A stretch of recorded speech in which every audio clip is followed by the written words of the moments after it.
Hello, friends, and welcome back to Stories About Entitled People. Let's start our video with a story in which our OP has to deal with a rude, drunk passenger who keeps telling him to back off. Smash the like if you enjoy the content and ring that notification bell so you never miss a juicy story. Drunk guy gets 3 hours worth of train riding extra and a fine. First things first. I travel by train professionally since I'm a train manager/conductor in the Netherlands. So I've started my shift on Friday morning, and the train I'm supposed to work on next departs at 5:37 in the direction of Den Helder. That trip's about 2 hours and 45 minutes worth of traveling. I'm waiting on the platform and observing people entering the train to go to work. And obviously, since Nijmegen is a student city, a lot of drunk students which are taking the first intercity train out of here. It's here when I first spot my petty revenge victim.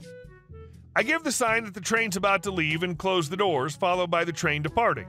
As soon as the train starts to roll, I wanted to start my announcement of at which calls the train is stopping, and the drunk guy came drunkenly walking by.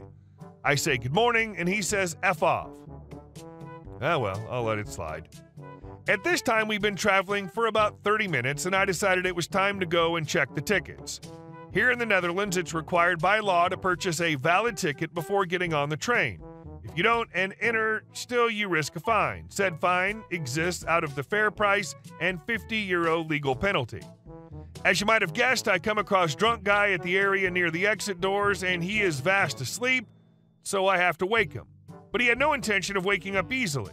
After a few exaggerated good mornings, I started to tap his shoulder, to which he finally responds by saying, F off, I'm sleeping. Yeah, that was the second time I was told to F off. Since I was checking tickets, I asked him for his ticket, which now obviously he doesn't have. I asked what his destination was, and it was Arnhem. F off and let me be. Now the funny part is, we left there about 10 minutes ago. After this third time, it was revenge time. Instead of writing him a ticket for Nijmegen, Arnhem, as I'm supposed to do, since he decided to be an a-hole, I decided he needed to get out at Arnhem and be done with it. I knew we were already past Arnhem, he did not. Also, knowing he would fall fast asleep again and waking up an hour or so away from Arnhem. But he didn't wake up. Oh no, he didn't. When I did my rounds again, I kept seeing him drooling all over himself. Finally, I checked tickets again after Alkmaar, 2 hours, 15 minutes after departing, and I end up with him still sleeping. At this point, we were traveling for 2.5 hours. I wake him up and are greeted with, F off, I need to get to Arnhem, a-hole. To which I say, Arnhem? That's the other way, man. Can I see your ticket? I knew he didn't have one. He said a little less sleepy after the shock of waking up somewhere unknown that he didn't have a ticket and entered the train in Nijmegen. That's when I wrote him a ticket worth €49.90 and 50 legal penalty and made him travel 5 hours. Some people might say you were being unreasonable, but I think you were being totally fair. And our second story. Lock, stock, and 2 crazy customers. 10 years ago, I worked at a grocery store at a full-service meat counter. This means if you wanted any type of meat, steaks, chicken, fish, etc., not deli meats, you had to get it from me behind the counter. I was about halfway through my shift when she came in. It started out as any normal day, just showing up, getting some work done, dealing with the occasional irate customer. But then I looked up and saw something I wasn't all that used to seeing in a customer, a familiar face. Her name was Karen, and she went to my school, a petite blonde girl with long hair. While I never spoke to her, I remember hearing word that she was an incredibly smart girl. She was one of the contenders for valedictorian of our class.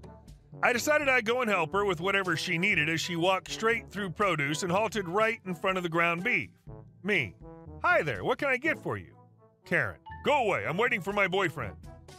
Slightly put off, I waited for her knight in shining armor to show up, some scruffy guy I'd never seen before making another attempt. Me. Have you seen anything you might like here? Karen. Why is this ground beef on sale? That's a new one, I thought to myself.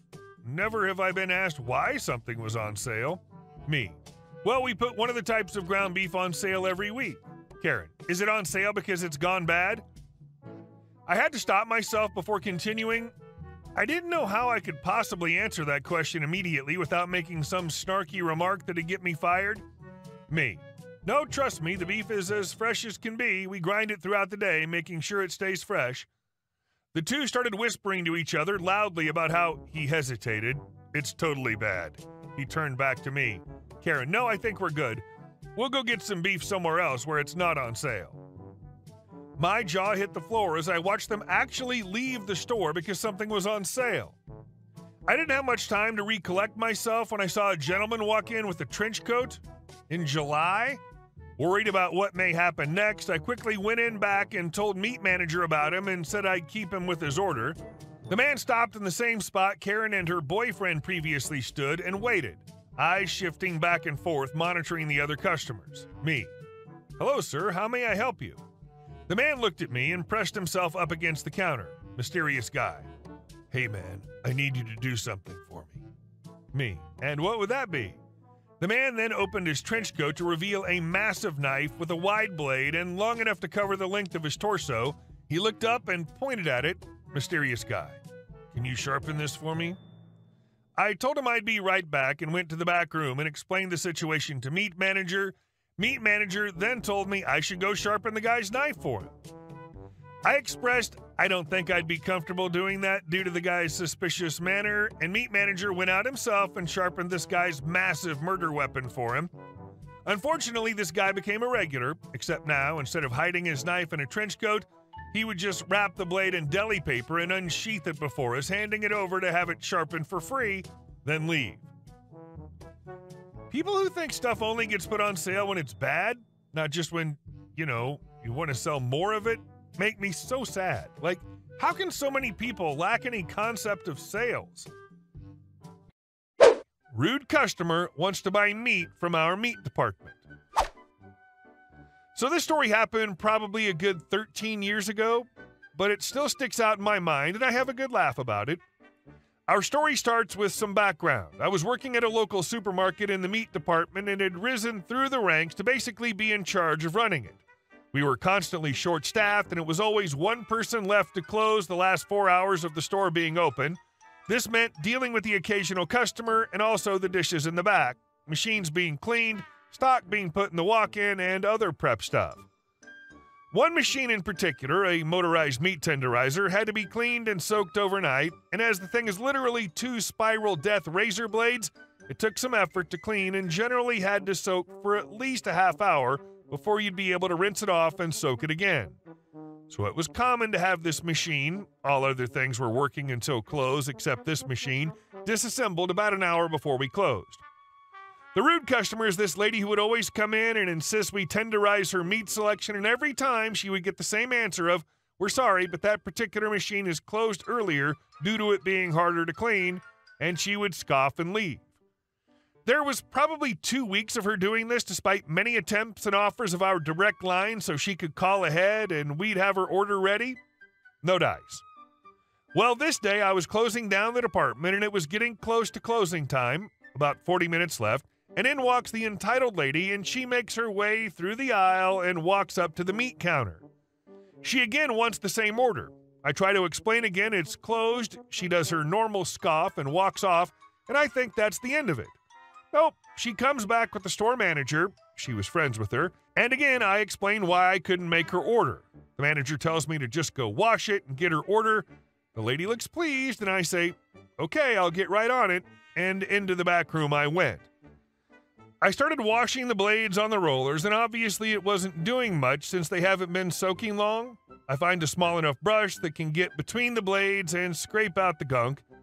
This whole cleaning process takes me well over 30 minutes, but at the same time, I'm watching through our one-way glass mirror and seeing the look of joy turn into anger as the women realized I wasn't kidding.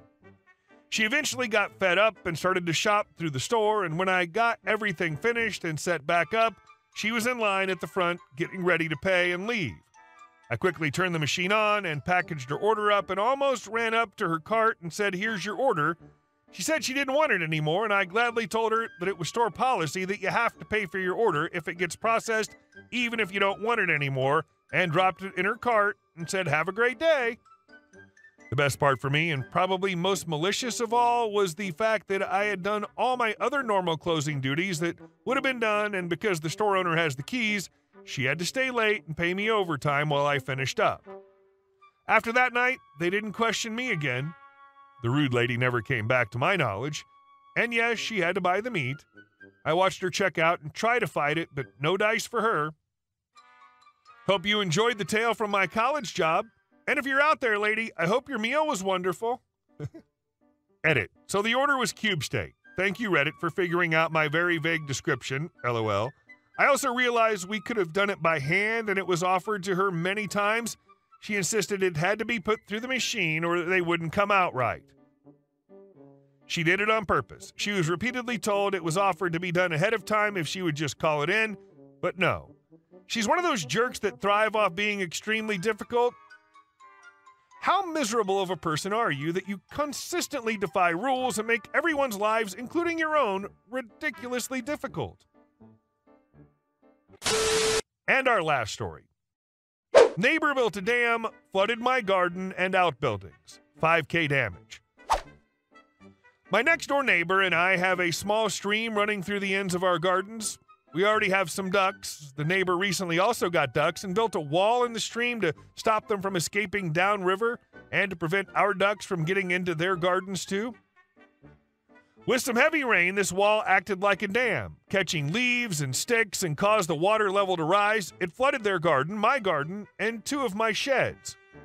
These are decent, large, windowed sheds, not just basic ones. Not only are the shed floors now badly damaged, we had small brick walls lining the stream.